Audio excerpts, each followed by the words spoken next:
Okay, so yeah, I'll cover. So I appreciate there's going to be a bit of variation in how much people know about local nature recovery strategies on the call. So apologies if I'm telling you things you already know, but I thought it was worth sort of going back to basics really and just running through for those people that don't know. So start without further ado. So I just thought I'd start with sort of a bit of background and context really, and this is from the DEFRA's webpage on local nature recovery strategies, and it's sort of the headline message really, which is that England is widely considered to be one of the most nature depleted countries in the world, following historic and ongoing declines, and the government's made legally binding commitments to end these declines and for nature to recover.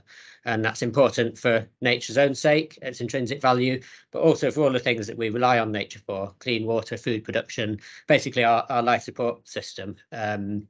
And all the things, the sort of what we refer to as co-benefits that go with that. So all sorts of things like health and access to nature and things like that.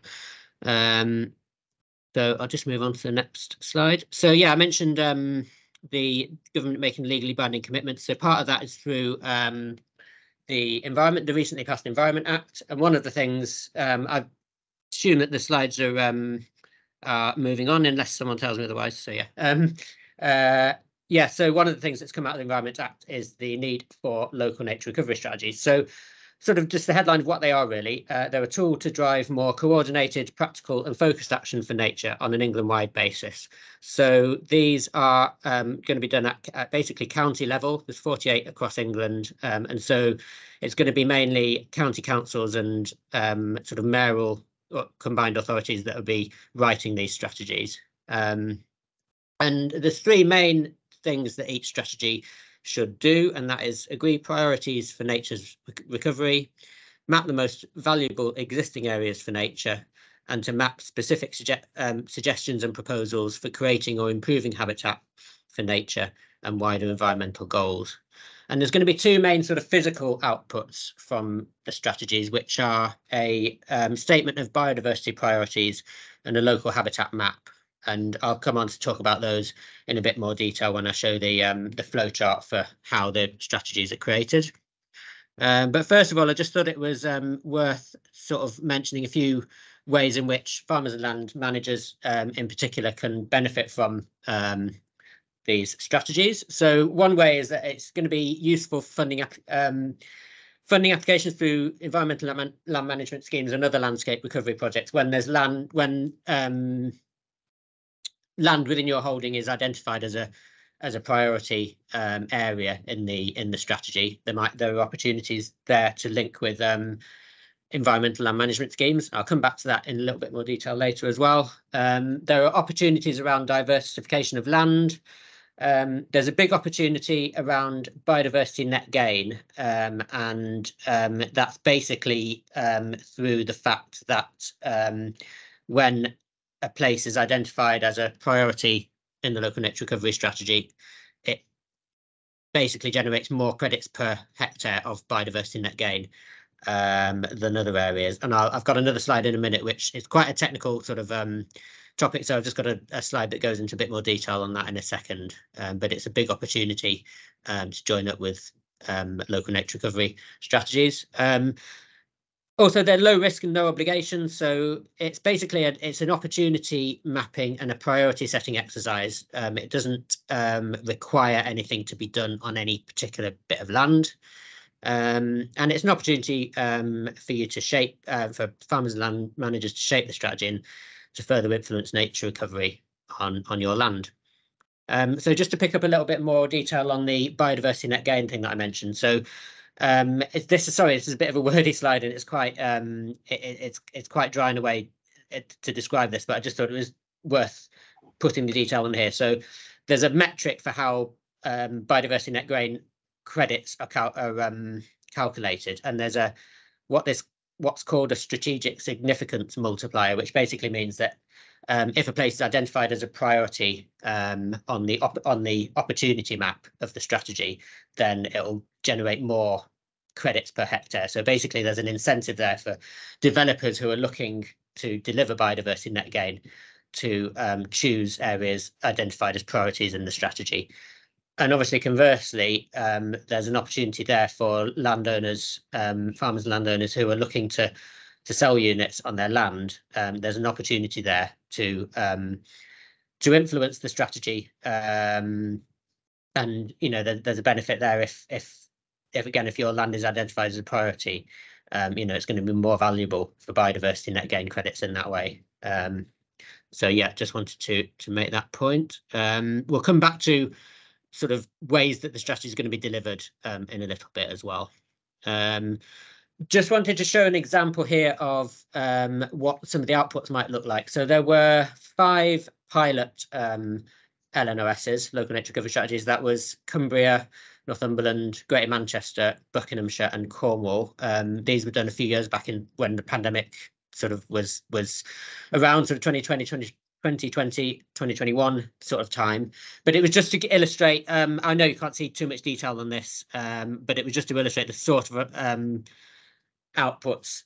So again, there was in those pilots, there was 2 main physical outputs, as I mentioned before, the local habitat map and the statement of biodiversity priorities. And that's just an example from Cumbria there of the map.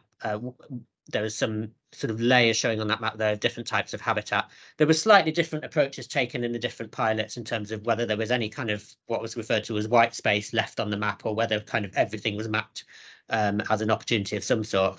And there'll be variations in sort of the detail of how these strategies are prepared as well. But it's just to give an idea. And then on the right-hand side, the written statement of biodiversity priorities there, that's just an excerpt, again, from Cumbria, just showing some of the possible measures, priorities and measures there down the left-hand side, and then the ticks are sort of in what ways they will be of benefit, basically. Again, sorry, you can't see the detail, but it's just to give you an idea, really.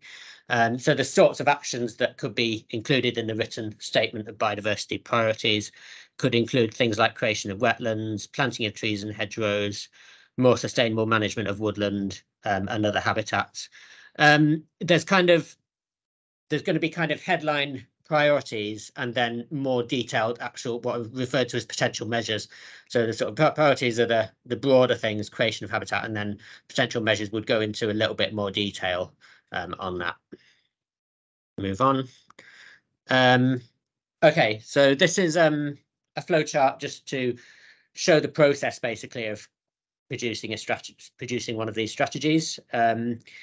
Now, step 2 there on the flowchart is more for when the strategies get reviewed in a few years' time. It's not really that relevant for this first iteration that's being worked on now.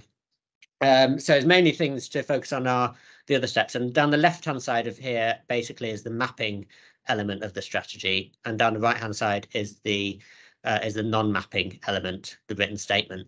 And so those 2 green shaded boxes are sort of mapping. So mapping areas, step 1, mapping areas of particular importance. That is basically designated nature conservation existing sites and local wildlife sites and irreplaceable habitats. And then step 3 on the other side, the description of the strategy area.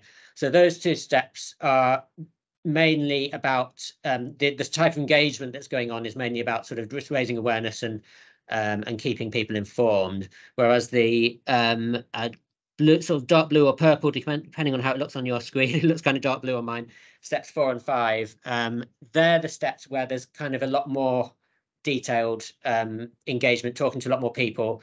That's where we really want to get people involved, basically. So step 4 on the right hand side is agreeing the priorities and potential measures, and then that basically goes back into step 5, the mapping side, because it's about mapping those priorities and potential measures and where they would be of the most benefit and where they're most important. So yeah, it's those 2 stages where we really want to talk to a really broad range of people and get people involved.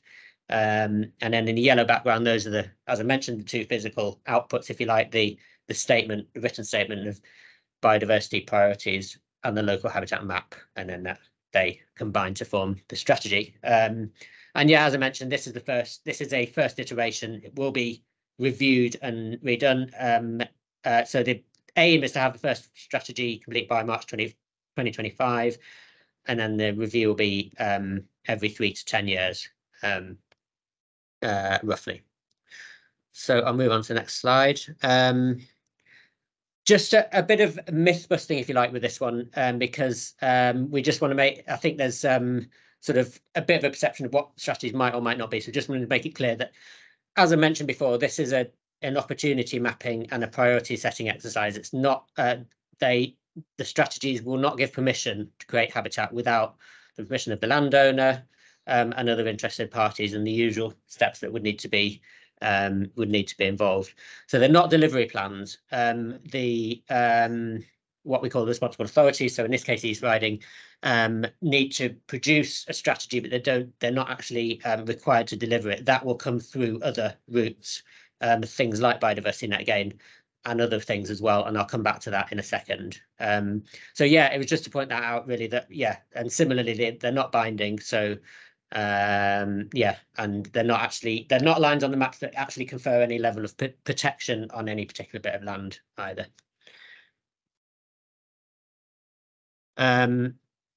Just to mention a few of the things that these strategies will want to integrate with, and we'd want to get links between these strategies and other things. So things like the 5-year environment plan, river basin and shoreline management plans, local plans that the East Riding Council and others are producing, species conservation, protected site strategies. So we've got a pilot protected site strategy on the Humber, for instance, and national park and national landscape nature recovery plans. So national landscapes are the new name for what was previously known as areas of outstanding natural beauty.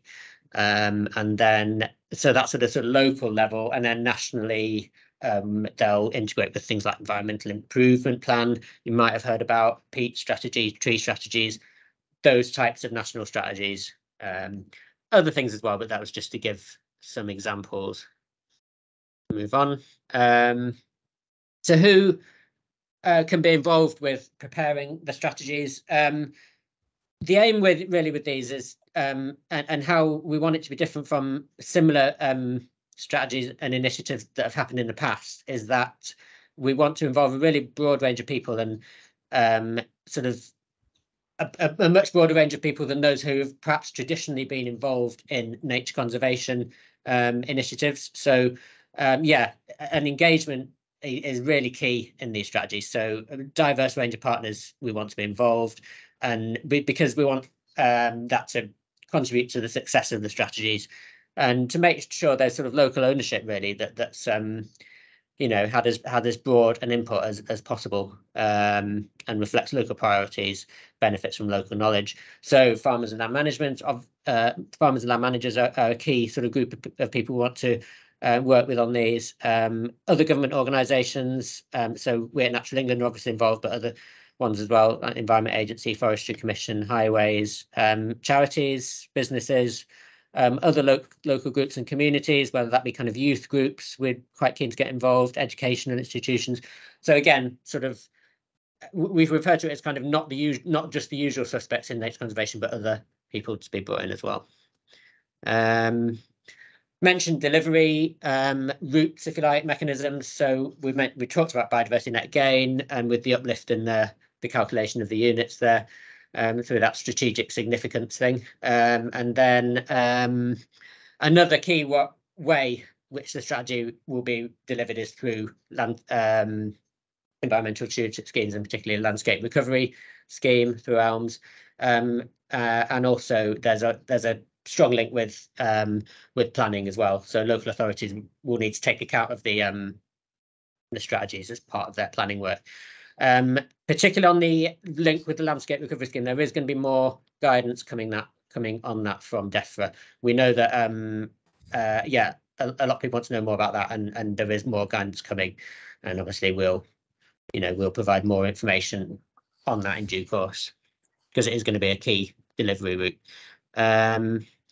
So getting towards the end of my bit now, but this was just to show a bit of context of we're obviously talking about Hull in East Yorkshire today, but just to set that in the context of Yorkshire as a whole and the local nature recovery strategies across the area. So there's 4 in Yorkshire: north, south, east and west, basically. So the right hand side there shows the responsible authorities who are going to be preparing these strategies. And I've also included there North and Northeast Lincolnshire comes under the the Greater Lincolnshire Local Nature Recovery Strategy. So Lincolnshire County Council and Greater Lincolnshire Nature Partnership are preparing that strategy. So yeah, just to set that wider sort of regional context. And I've got some links here. I think we can share these slides afterwards, but it just so yeah, you'll have all these links, but just to show that there's quite a lot of information out there. There's guidance and regulations that have come from DEFRA. Really useful, some really useful lessons learned from the 5 pilots, and a document of what to include. And there's a policy paper as well. So there's various bits of information there. It's quite a good explainer video that DEFRA and Natural England have done as well. So just to point that out. But yeah, I think that was the end of my section. So I guess I'll hand back to John now, and I'll just stop sharing my screen as well.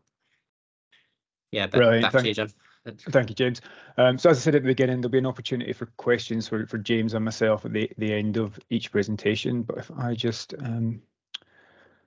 try and share mine.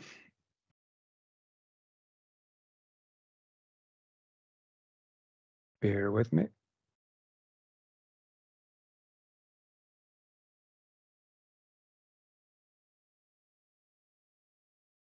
Okay, hopefully you can see it better. Yes, working, James? Yeah. Right, yeah. Thank you. So I'm going to cover where we are to date, really, with the development of the Hull and East Yorkshire Local Nature Recovery Strategy. So we, as East Riding of Yorkshire Council, have been appointed as the responsible authority for developing the LNRS for both Hull City Council, who are a supporting authority alongside Natural England, and East Riding as an area. So because we have other groups such as the Hull and East Yorkshire Local Nature Partnership and other various partnerships, the Hull and East Yorkshire HAY acronym is the one that we've gone with because it aligns with other groups and work in the similar area.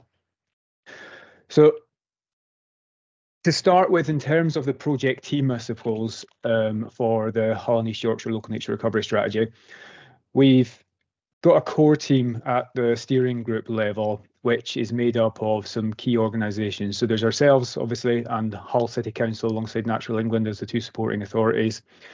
And then we have the Hull and East Yorkshire Local Nature Partnership, the Yorkshire Wildlife Trust, the North and East Yorkshire Ecological Data Centre, who is the regional ecological record centre, and are leading on the data and mapping elements of this piece of work. And then because of the nature of our land use in East Yorkshire, we're around about 90% of our land use is agriculture. We felt very strongly about ensuring that we had good agricultural representation at the top level. So we have National Farmers Union and the Countryside and Land and Business Association sitting on that top level. And then below that, we have 3 sort of mid-tier groups which oversee or are overseeing specific work streams. So the key one at this stage is the technical team. So the technical team is made up of representatives from a number of organisations, predominantly ecologically focused, but not entirely. And the technical team is essentially the decision-making team around the technical elements of the local nature recovery strategy, and that team oversees the various work streams that we've got running. So we've broken our work streams down into 5 themes. So we have species and habitats, data and mapping, land management, multifunctional nature networks, which is essentially the sort of nature-based solutions and co-benefits that come along with nature recovery, things like flood alleviation, carbon sequestration, etc. And then engagement, which has been a big focus in the last couple of months. And then we've got 2 elements which are not unique to our local nature recovery strategy, but which does set us aside from a lot of them, which is the Humber estuary and our coastal and marine environment. So because of the specific ecological I guess constraints that would apply to those 2 systems, as well as the organisations who are working in them, we've put those as 2 standalone working groups. So we have the Humber Nature Recovery Working Group and the Marine Nature Recovery Working Group, both of which are led by the respective nature partnerships. So our statutory boundary in this LNRS area is as seen on the map. So the LNRS boundaries from a statutory perspective go down to mean low water. So they don't include the marine environment, which is something which I'll come on to in a second. But we were appointed formally in August of this year to lead on the development of this piece of work. Other local nature recovery strategy areas have some have significantly more supporting authorities to interact with. In some ways, our structure is relatively straightforward in that we just have Hull City Council and Natural England.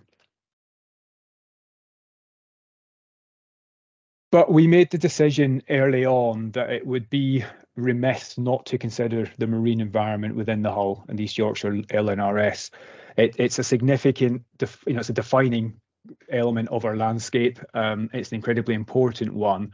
So we've decided to include marine nature recovery within the first iteration of the local nature recovery strategy. Now, the mechanisms for delivering nature recovery that James has just gone through, by and large, don't apply to the marine environment. So what the marine component of our LNRS looks like, it could be quite different to the inland statutory element of local nature recovery strategy.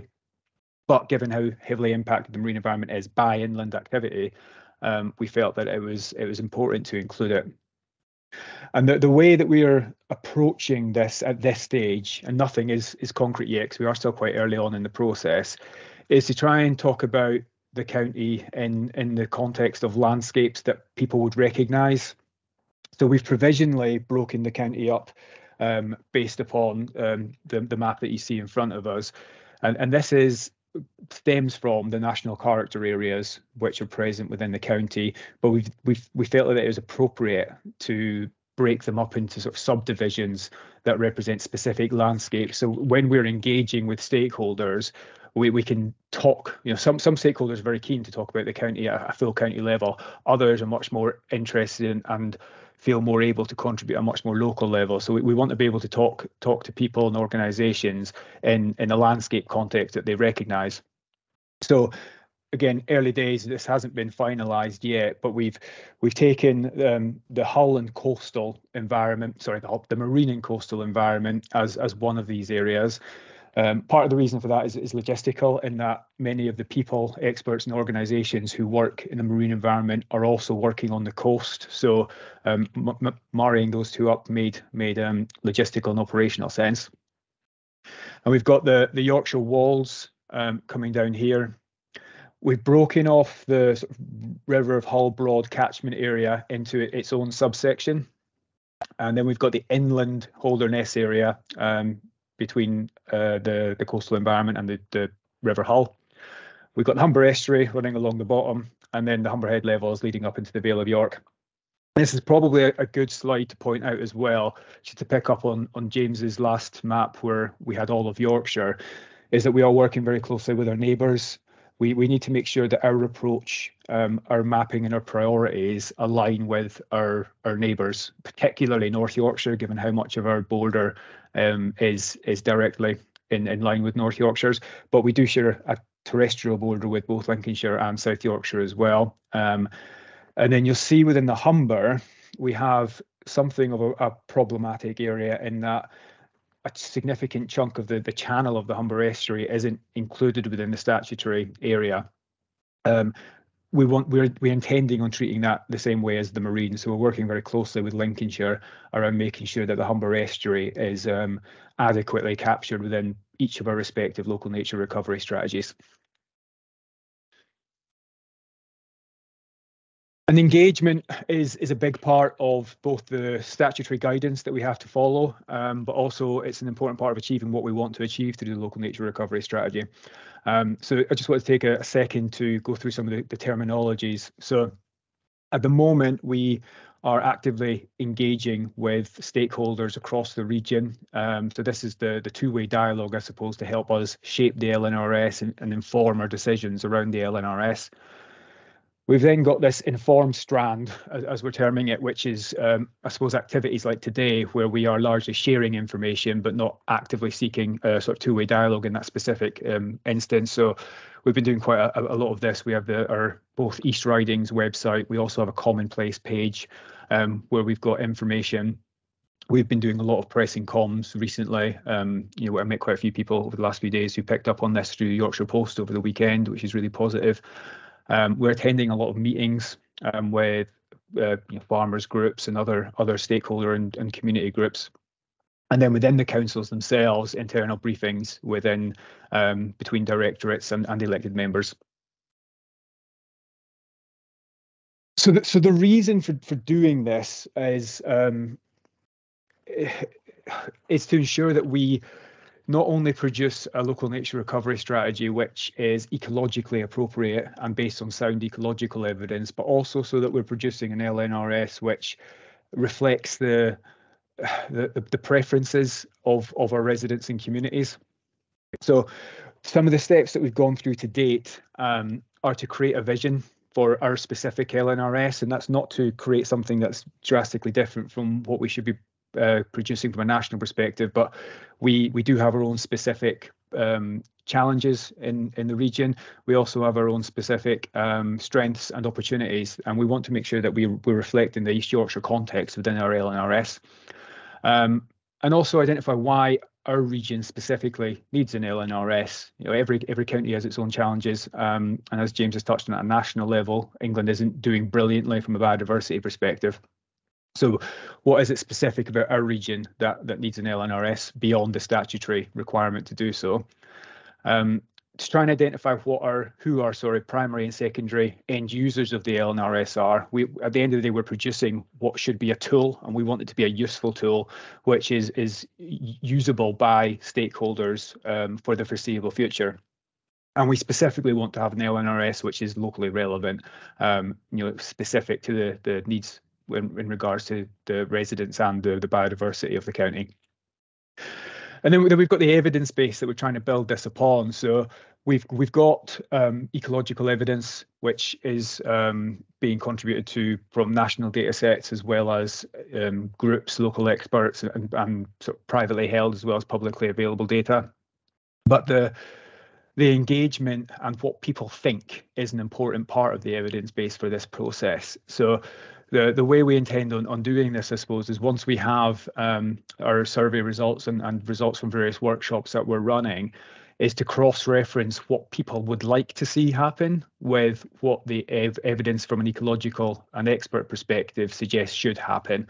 And hopefully there's a big chunk of overlap in the middle there, and that makes things straightforward, but there may well be some outliers, which then on a case-by-case basis, we'd want to look at with the experts and the technical teams within the LNRS project team. And we then need to essentially create a short list of biodiversity priorities to meet that statutory need that James touched on. So we anticipate having quite a long list of things that people, experts, groups want us to look at and want us to consider. We then need to try and turn that into a practical plan for identifying these priorities. And then just a specific example of, I guess, an interesting case that we have in our area. So we have the Humber Estuary, one of the busiest ports in Europe, if not the world, a significant source of the UK's imports, a very complicated beast when it comes to designations, incredibly important from an ecological perspective. And it does a few things. It represents a very clear physical boundary between us and one of our neighbours for the bulk of the boundary. And as I touched on before, it includes the channel, which is outside of the statutory side of LNRS. So in order to accommodate this effectively, there's significant partnership working going on. And it's similar to marine in the sense that some of the delivery mechanisms don't uniformly apply to the Humber Estuary because of some of the areas that are of particular protected status. So it's not just going to be the case of I suppose a one-size-fits-all approach even within the county, because we have some very specific examples where we need to look at them as a unique outlier almost, but also recognising that they're not in a silo. They're not distinct or separate from the inland nature recovery. Obviously, all of our rivers flow in there. So what we're looking at getting from the engagement, we want to understand what stakeholders' priorities are for both habitats and species. We want to get a steer as to where people think and organisations think that nature recovery should take place within the county. We also need to understand what the perceived barriers are to this, and that will vary between sector, group and geography. But if we're to achieve nature recovery, we need to understand what's stopping it taking place in the minds of our stakeholders. And then what LNRS needs to deliver in order for it to be useful and accessible to people. What we don't want to do is create something that gets uploaded to a website, our website, whoever it may be, and then nobody looks at it. We want it to be a usable tool to help channel and target the funding for effective nature recovery across East Yorkshire. And then we also want to start thinking about how we actually monitor success and progress on this, because there is a statutory need to report back periodically on that 3 to 10 year cycle. But also we want to make sure that we can identify whether we're actually being successful, whether nature recovery is turning the corner within East Yorkshire. So in terms of how to contribute, I suspect you've all been on this page because you managed to book onto the webinar, but we have a commonplace page where we have surveys available. So we've got 2 surveys at the moment. One specifically for those who are in a position to influence land management decisions. So primarily aimed at farmers, but any other land manager or landowner is more than welcome to participate in that one.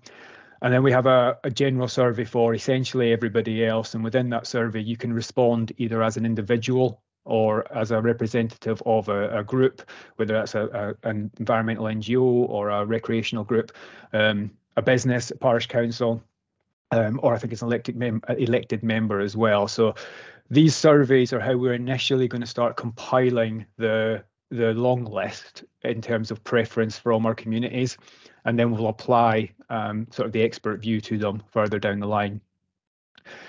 Those surveys are due to close on January the 7th, so we've still got about a month of them being open, but they are going to be very, very important. We've also got some parish council workshops planned for January to help engage and inform parish councils across the region. And both the Commonplace website and the council's own website, if you're interested in the sort of the off-site BNG side of this, have got information and contacts on them. If you are a landowner thinking about biodiversity net gain, we've got pages set up on the council website. And there's an email address there that you can contact as well.